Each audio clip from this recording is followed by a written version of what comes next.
about today. So Simba's here. You want to say hello to people over there? No? No? Okay, you hop down and off you go. Can I do aquaponics inside?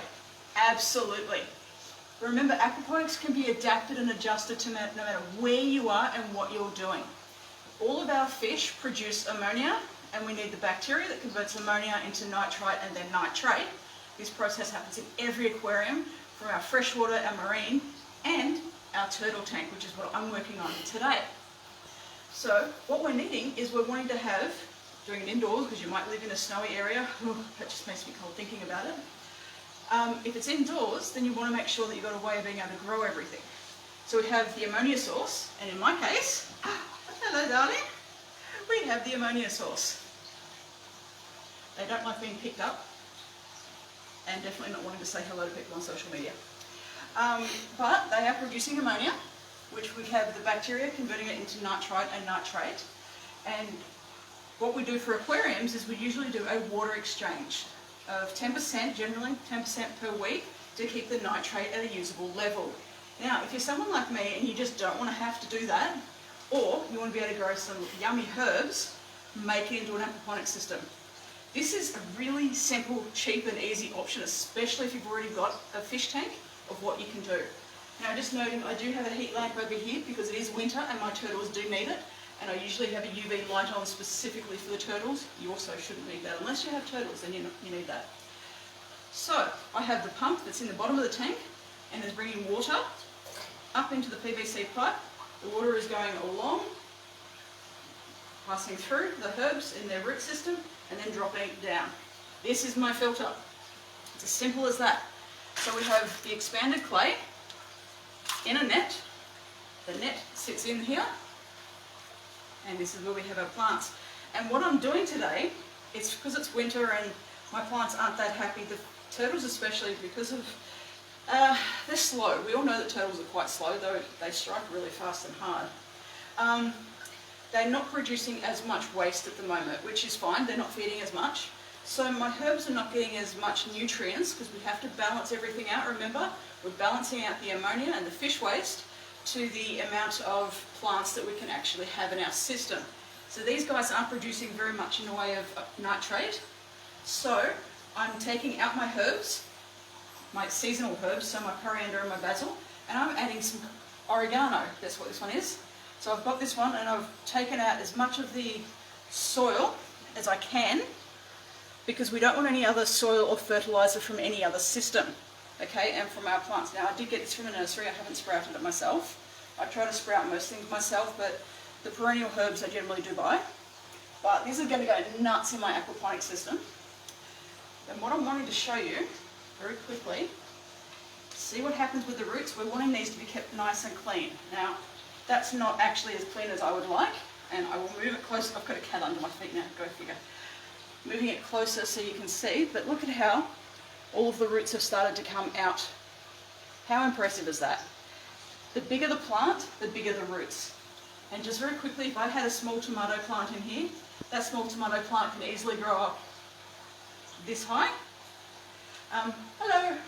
Can easily grow up this high, and this won't be able to hold it, and neither will this little system be able to hold it. Okay, so lovely, lovely roots happening here. My coriander has a tiny little root coming out here, only one.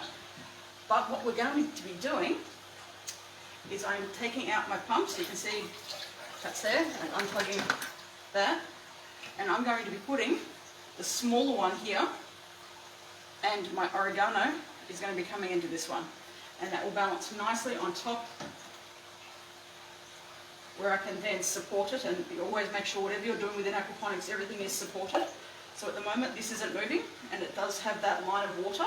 It's half full, which I will show you. So our nets come in here, right? We pop our nets in, and the net we can see, hopefully, through here, or I can do it the other way.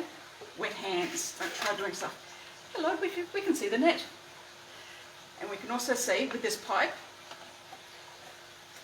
that's how much water will always be in this PVC pipe. Okay, so we'll always have an amount of water which is why you can see that the basil, water is going everywhere, has been sitting in there getting lots and lots of water. So make sure that you've always got it at the level that your roots can get to. If I put it so that it was up the top, then the roots are not going to get the water, because we don't want the water level at this height. That'll flood over.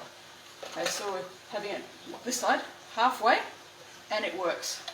So that's what I'm working on now. I'm going to be taking these and putting them in my bigger aquaponic system outside. And for now, my oregano, my roots are going in as down the bottom close as I can.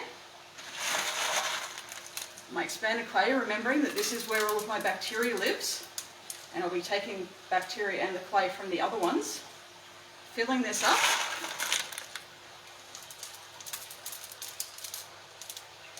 So it can be supported in there nicely.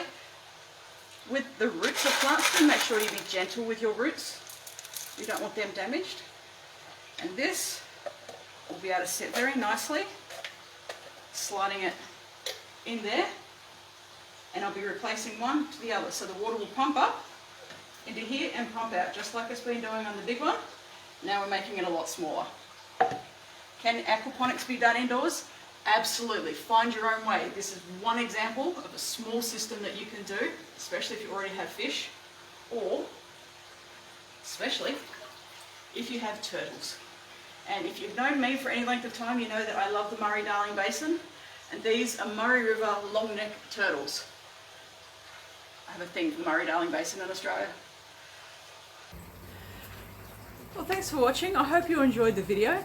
If you've got any questions or comments, make sure you do leave them below, and hit that subscribe button so you can find out when I've got more videos being posted. And don't forget to follow me on other social media, because I do different lives on different social media on different days. So, again, thank you for watching. I really value and appreciate your time, and I hope you enjoyed it.